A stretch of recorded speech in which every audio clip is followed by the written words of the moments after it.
महाभारत की ठीक तरह से शुरुआत राजा शांतनु की कहानी से होती है। राजा शांतनु के पुत्र भीष्म पितामह थे।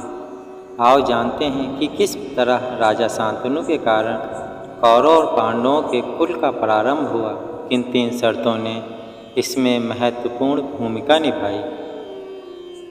पहली शर्त, इक्ष्वाकु वंश में महाभीष्म नामक राजा थे। उन्होंने अश्वमेध और राजसूय यज्ञ करके स्वर्ग प्राप्त किया।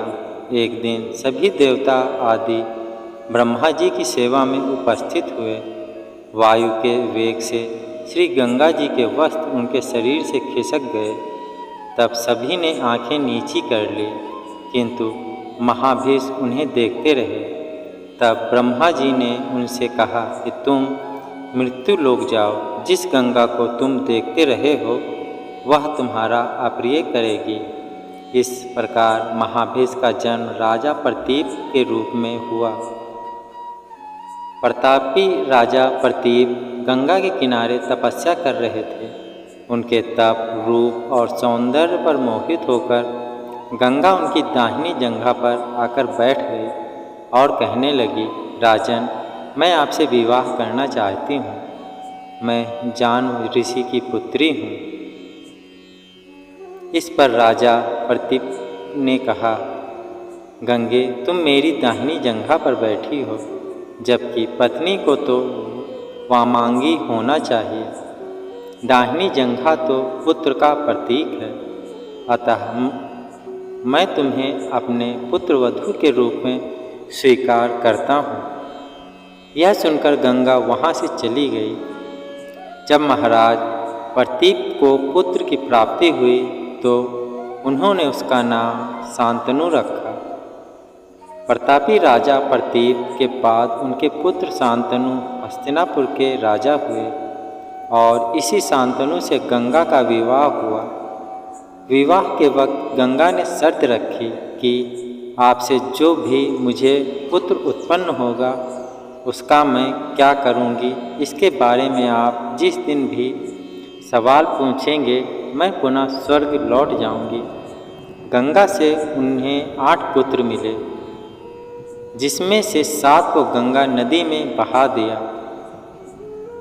तब राजा शांतनु ने यह नहीं पूछा कि आखिर तुम ऐसा क्यों कर रही हो, परंतु जब 8वें पुत्र का जन्म हुआ तो राजा से रहा नहीं गया।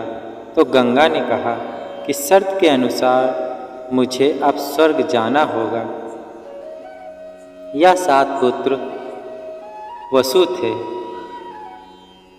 जो श्राप के चलते मनुष्य योनि में आए, तो मैंने इन्हें तुरंत ही मुक्त कर दिया और यह 8वां वसु अब आपके हवाले।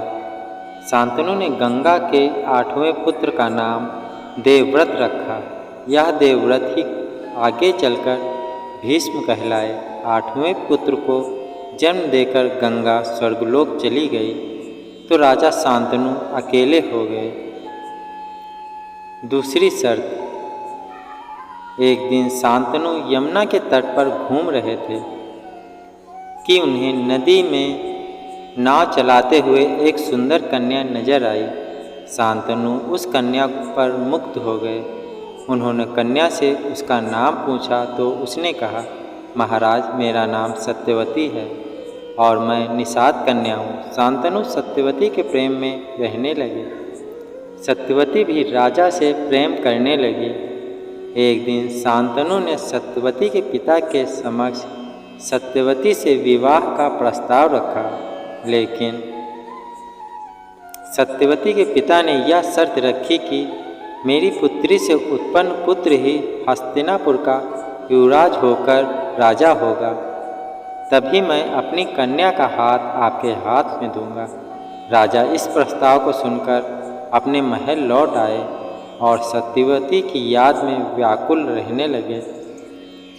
जब यह बात गंगापुत्र भीष्म को पता चली तो उन्होंने अपने पिता की खुशी के खातिर आजीवन ब्रह्मचारी रहने की शपथ ली और सत्यवती का विवाह अपने पिता से करवा दिया। शांतनु और सत्यवती के 2 पुत्र हुए। चित्रांगद और विचित्रवीर 2 पुत्र हुए। चित्रांगद की गंधर्व युद्ध में मृत्यु हो गई और विचित्रवीर का विवाह अंबालिका और अंबिका से हुआ। विचित्रवीर को दोनों से कोई संतान नहीं हुई और वह भी चल बसा। तब ऋषि वेदव्यास के कारण अंबिका और अंबालिका के गर्भ से यथाक्रम धृतराष्ट्र और पांडु नाम के पुत्रों का जन्म हुआ।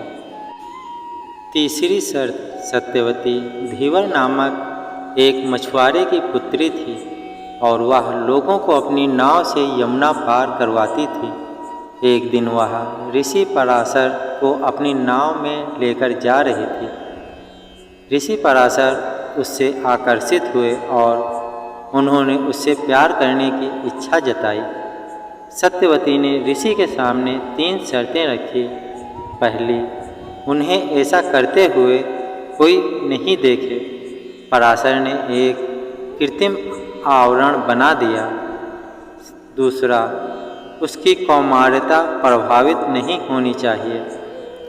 तो पराशर ने उसे आश्वासन दिया कि बच्चे के जन्म के बाद उसकी कौमार्यता पहले जैसी हो जाएगी। तीसरी, वह चाहती थी कि उसकी मछली जैसी बदबू एक शानदार खुशबू में बदल जाए। पराशर ने उसके चारों ओर एक सुगंध का वातावरण पैदा कर दिया। सत्यवती और पराशर ऋषि के प्रेम के कारण महान महर्षि वेदव्यास का जन्म हुआ। कहते हैं कि वेदव्यास ऋषि के कारण ही धृतराष्ट्र और पांडु का जन्म हुआ।